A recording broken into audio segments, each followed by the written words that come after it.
monde, j'espère que vous allez super bien. Donc on se retrouve dans cette nouvelle vidéo pour nos découvertes manga. Donc je vais vous parler de Dro dans l'océan d'or, une sorcière, le scénario de Saki Okuze et le dessin de Shako Abeno aux éditions Delcourt, maintenant Delcourt Tonkam. Donc cette série est terminée en 4 tomes et le tome 3 nous paraîtra le 19 octobre 2016. C'est un seinen de genre drame, ecchi, horreur, mystère, psychologique, romance surnaturelle et tragique. Donc à la base, comme je vous l'avais dit, quand j'ai dû avoir le premier tome dans un manga news, que je comptais attendre d'avoir les 4 tomes avant de me lancer dans cette série, et finalement je n'ai pas pu résister avec les bons avis de Selvarion et Lindsay Otaku. Donc voilà, au passage, si vous passez par là, je vous fais un gros coucou. Mais voilà, ils en parlaient tellement bien que j'ai eu très envie de me plonger dans cette lecture. Et donc du coup, je vais vous donner un petit peu mon avis. Mais d'abord, on va passer par le synopsis. Donc, on rencontre assez vite notre protagoniste masculin principal qui s'appelle Kai Ashiba. Et donc en fait ce jeune personnage, il a la particularité de voir un petit peu les choses que personne ne voit, c'est-à-dire qu'en fait il a sa sœur qui est décédée et en fait sa sœur en fait est toujours avec lui mais en tant que fantôme. Donc du coup voilà. Et donc Kai se retrouve pour aller à l'école dans un train.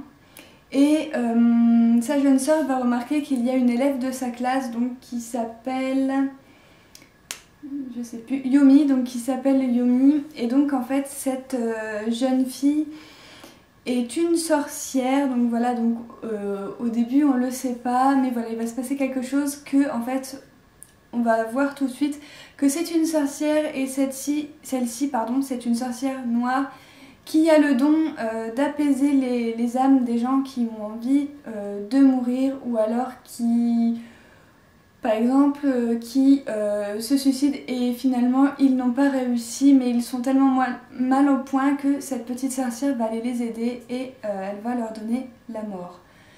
Donc voilà, donc on va suivre un petit peu le déroulement entre ces deux personnages, leur rencontre, tout ça.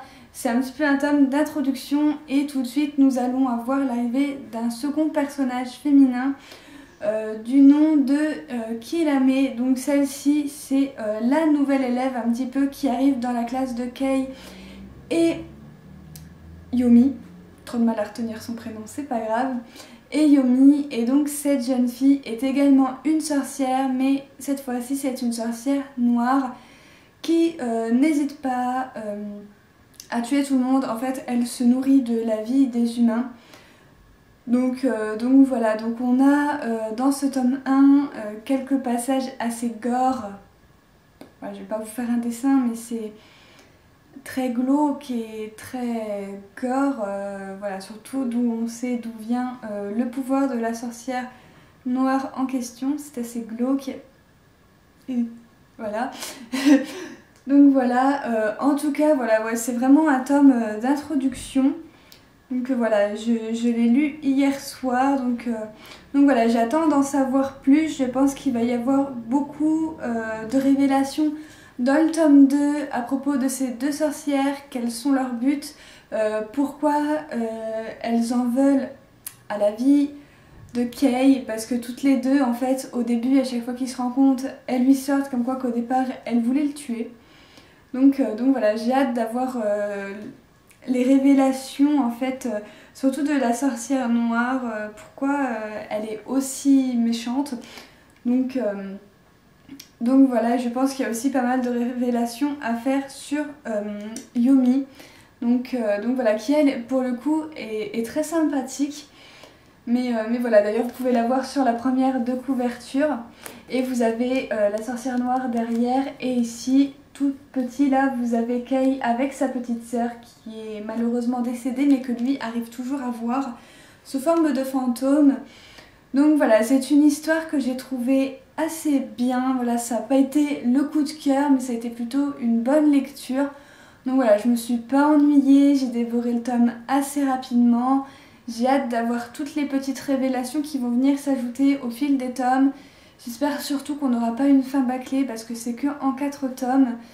Donc voilà, en tout cas ce premier tome je l'ai bien plu, voilà, je le recommande quand même aux plus grands parce que c'est pour public averti, hein, comme je vous ai dit, cette sorcière noire ici ne fait pas les choses à moitié, c'est assez gore, c'est assez trash. Donc je vais vous montrer quelques planches qui sont pour ma part un petit coup de cœur. Voilà, j'aime beaucoup les dessins, ils sont vraiment très très beaux. Il y a pas mal de choses à lire. Bon, le tome est certes assez gros, mais je peux vous dire qu'il est vite assez lu. On a quelquefois des planches où vous voyez, il n'y a pas vraiment grand chose à lire, donc du coup la lecture est super fluide.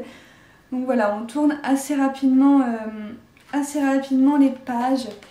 Et donc voilà, on a également quelques flashbacks sur le passé de Kay avec sa jeune sœur, donc c'est pas rigolo du tout, voilà, c'est pas le genre de lecture avec laquelle vous allez vous marrer, mais c'est une lecture très sombre et que j'aime beaucoup, donc voilà, je la recommande au plus grand et j'ai hâte de voir le tome 2, donc voilà, je pense que je vous en reparlerai dans un de mes lectures manga, sûrement au mois de septembre ou alors début octobre avant que le tome 3 ne sorte.